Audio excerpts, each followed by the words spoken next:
Aïe aïe aïe. Ok, moi je suis prêt. Alors bonjour tout le monde, je m'appelle Christophe Ridarch, j'ai 36 ans, je vis au Vauclin. Et pour mon parcours, je suis né en région parisienne. Et après des études en école d'ingénieur, j'ai travaillé dans le secteur bancaire, dans l'informatique, en tant qu'administrateur de base de données.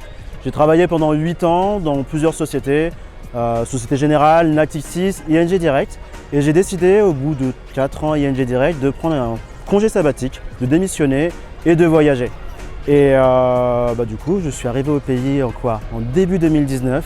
L'idée était de proposer au pays mes compétences. Et du coup, depuis quelques années, j'essaye d'aider le pays en formant les jeunes.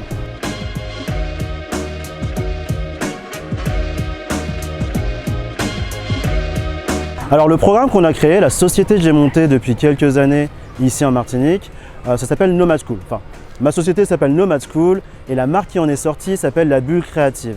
Et la Bulle Créative, c'est quoi? C'est une école nomade qui a pour objectif de donner aux enfants de 8 à 15 ans les clés pour leur permettre de développer leur créativité et de façonner le monde numérique qui nous entoure. En gros, on apprend aux enfants la programmation informatique. Alors lors des ateliers, j'en parlerai un peu plus tard, lors des ateliers comment ça se passe, mais lors des ateliers, les enfants apprennent 2 langages.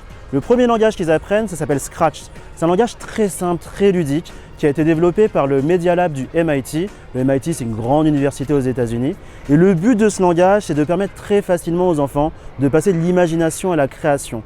Concrètement, les enfants, en empilant des blocs d'instructions, ils vont créer une recette pour programmer des personnages de jeux vidéo.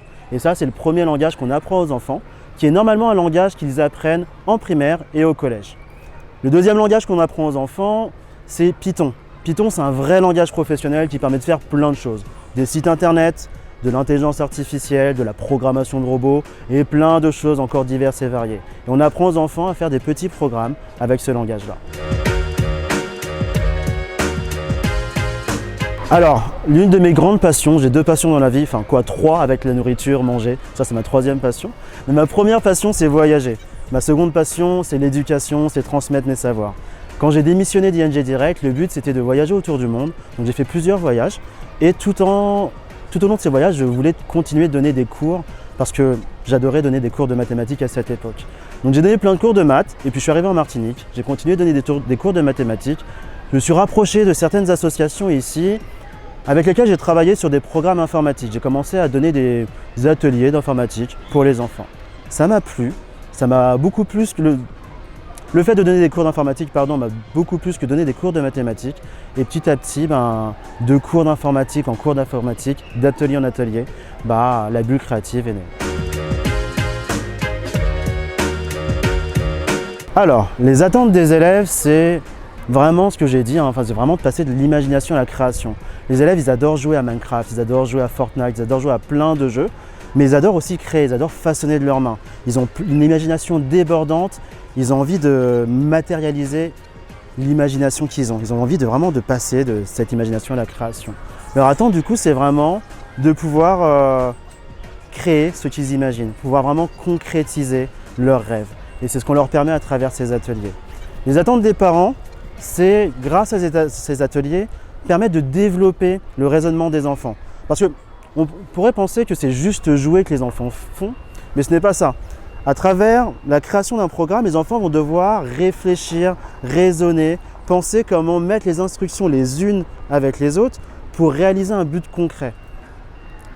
Ce type de raisonnement, c'est exactement le raisonnement qu'on attend d'eux quand ils sont en face d'un problème en mathématiques, en français, en histoire.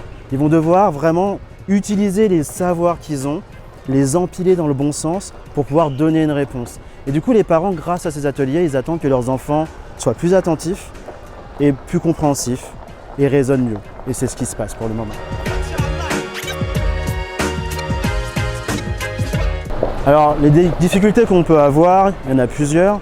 C'est certains parents, comme je le disais, peuvent penser que ces ateliers sont vraiment juste des ateliers dans lesquels les enfants restent passifs et consomment de la vidéo, ils consomment du jeu vidéo. Et du coup, ils vont penser que c'est juste une activité qui n'a pas de sens. Au contraire, contrairement à juste jouer à un jeu vidéo, contrairement à juste regarder une vidéo YouTube, là, les enfants sont acteurs, moteurs, créateurs. Donc du coup, la première difficulté, c'est vraiment de casser cette image que les parents ont, que les jeux vidéo, en tout cas créer des jeux vidéo, c'est une activité passive. La deuxième difficulté, j'en ai pas parlé assez profondément, mais j'anime des ateliers sur deux formes. La première forme, c'est dans les écoles, publiques ou privées, que ce soit les écoles primaires ou les collèges. Et la deuxième forme d'atelier, ce sont les ateliers en visioconférence, qui rassemblent des enfants qui se trouvent en France hexagonale, en Guadeloupe et en Martinique. La difficulté primaire, c'est d'accéder à ces écoles publiques. Malheureusement, les écoles publiques n'ont pas forcément tous les fonds nécessaires et n'ont pas forcément les profs formés pour enseigner ces aptitudes, l'informatique aux enfants. Et du coup, nous, on aimerait pouvoir aller voir plus d'écoles et participer, aider toutes ces écoles à mettre en place des programmes informatiques, soit en animant les ateliers, soit en formant les professeurs, en leur donnant du contenu pour qu'ils puissent former les élèves. Et la troisième difficulté qu'on rencontre, c'est que on a de plus en plus d'enfants et de parents qui sont motivés et passionnés par, par les ateliers qu'on anime en visioconférence. Et du coup, pour pouvoir former le maximum d'enfants, on a besoin d'animateurs, on a besoin de jeunes qui seraient motivés à apprendre l'informatique avec nous pour pouvoir redonner ce qu'ils auront appris avec nous aux enfants. Et du coup, c'est nos trois difficultés principales que l'on rencontre. Développement pour le futur, pourquoi pas créer une école totalement numérique, totalement en ligne, une école digitale pour permettre aux enfants de faire la programmation de jeux vidéo, de la programmation de robots, de la création. Une école en fait où les enfants peuvent venir apprendre avec nous, mais aussi nous permettre d'apprendre d'eux, qui nous donnent leur savoir et que nous, on apprend tout doucement avec eux. Créer une école inversée numérique, ce serait l'envie. Alors le message pour la jeunesse, c'est simple, c'est n'ayez pas peur d'essayer, n'ayez pas peur d'oser. Vous avez un grand potentiel en vous, vous avez un grand savoir en vous. Et même si ce savoir vous ne l'avez pas, vous pouvez l'apprendre. N'ayez pas peur d'échouer, n'ayez pas peur d'essayer. Petit à petit, c'est vraiment d'échec en échec et en apprenant de ces échecs, en ne laissant pas tomber, en ne laissant pas les bras tomber tout simplement, que vous allez vraiment grandir. Faites-vous accompagner, parlez à vos parents. Ils ne sont pas là pour juste vous réprimer, ils sont vraiment là pour vous écouter. Du moment qu'ils savent que votre projet est sérieux, puisqu'il est réfléchi, ils vont vous accompagner. Parlez à vos professeurs. Ce sont des êtres humains comme vous, ils ont été jeunes comme vous, ils ont eu plein de rêves. N'hésitez pas à parler avec eux. Ils auront plein de choses à vous partager et franchement, n'hésitez pas, c'est vraiment cool. Donc vraiment, essayez, parlez autour de vous, parlez de vos projets, lancez-vous, échouez, recommencez encore et encore et encore jusqu'à réussir. Et comment nous contacter? C'est simple. Allez sur le site La Bulle Créative. Donc la Bulle Créative, c'est LABU2LE et Créative, c'est KREATIV.fr. Vous pouvez nous voir notre page internet, voir les ateliers que l'on fait et nous contacter par ce biais.